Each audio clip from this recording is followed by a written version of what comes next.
Quand on pense à François Mitterrand, on voit tout de suite l'animal politique, le fin stratège qui a marqué l'histoire de la France.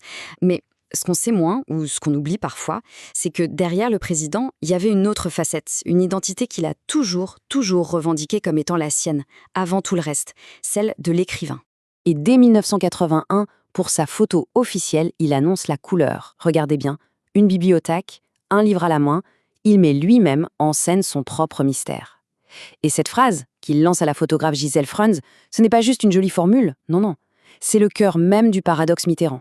Alors, la question qu'on va se poser tout au long de cette analyse, c'est celle-ci. Comment ces deux mondes, celui des livres et celui du pouvoir, qui ont l'air si éloignés, ont pu cohabiter et même se nourrir l'un l'autre chez cet homme? Pour le comprendre, il faut revenir en arrière, vraiment à la source. Parce que l'identité de Mitterrand et son lien viscéral à l'écriture, ça ne s'est pas construit dans les salons parisiens. Non, ça vient de bien plus loin, d'un endroit qui restera son point d'ancrage absolu, toute sa vie, Jarnac. Ce n'est pas juste un nom sur une carte pour lui, c'est tout un univers. C'est le décor de son enfance, le lieu du silence, des après-midi de lecture interminables. C'est vraiment là que l'écrivain en lui a commencé à germer, bien avant que le politicien ne pointe le bout de son nez. On imagine bien le tableau, n'est-ce pas? Un jeune homme dans une maison bourgeoise, un peu austère, où l'on ne parle pas beaucoup, et qui s'échappe en dévorant les grands romans du XIXe siècle. C'est ce silence, cette atmosphère de la Provence, qui va forger son imaginaire et son premier grand rêve. Monter à Paris, oui, mais pour devenir écrivain. Mais bon, la vie politique va finir par le rattraper. Et ce rêve d'écrivain, bien loin de s'éteindre, il va se métamorphoser. Mitterrand va faire des mots de son amour pour la langue son arme la plus tranchante, surtout face à celui qui sera son plus grand adversaire. Le duel Mitterrand-de Gaulle, ce n'était pas seulement un affrontement politique, c'était un véritable choc de style littéraire. D'un côté, on a de Gaulle, l'homme de l'histoire avec un grand H qui écrit avec une prose majestueuse, presque sacrée. Et de l'autre, Mitterrand, l'homme de lettres qui va employer un style de pamphlétaire, direct, incisif, pour déconstruire le mythe gaullien. Écoutez bien cette phrase, c'est brillant. C'est une attaque féroce, mais avec une précision d'orfèvre littéraire. En quelques mots, il s'en prend non seulement à l'action politique de Gaulle, mais il ose attaquer son œuvre littéraire. Il le touche là où ça fait mal. Le point clé, c'est qu'il le combat sur son propre terrain, celui de l'écriture. Alors voilà, on a vu que la plume de Mitterrand était une arme redoutable en public. Mais en privé, c'était tout autre chose. On va maintenant ouvrir une porte sur une facette de l'écrivain que quasiment personne ne connaissait de son vivant. Une facette qui s'est révélée à travers des milliers de pages tenues secrètes. 1218. Laissez ce chiffre résonner un instant.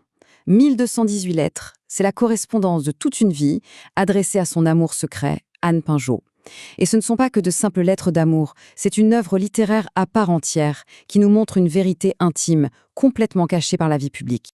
Et en plus des lettres, il y a ce document, qui est absolument extraordinaire. Ce n'est pas du tout un journal intime classique. C'est une sorte de montage, une œuvre d'art, où il se met en scène pour Anne Pinjot.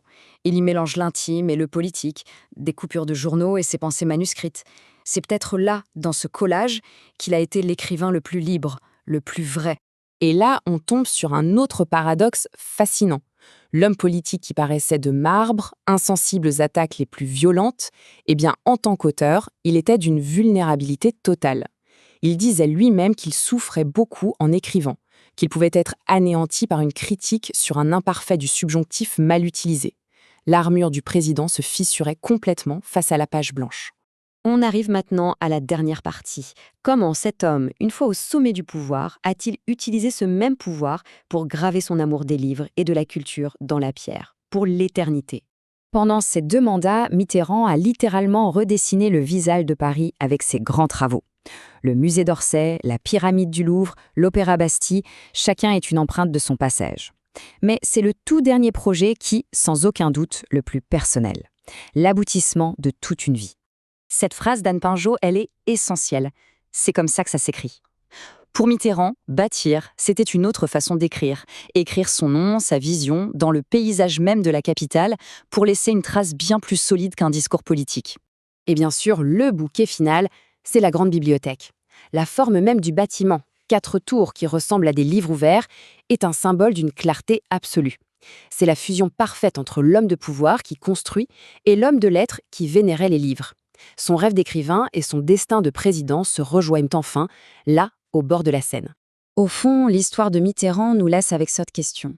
À notre époque, celle de la communication immédiate, des messages qui durent quelques secondes, peut-on encore imaginer un dirigeant pour qui la littérature n'est pas juste un accessoire, mais le fondement même de son identité ?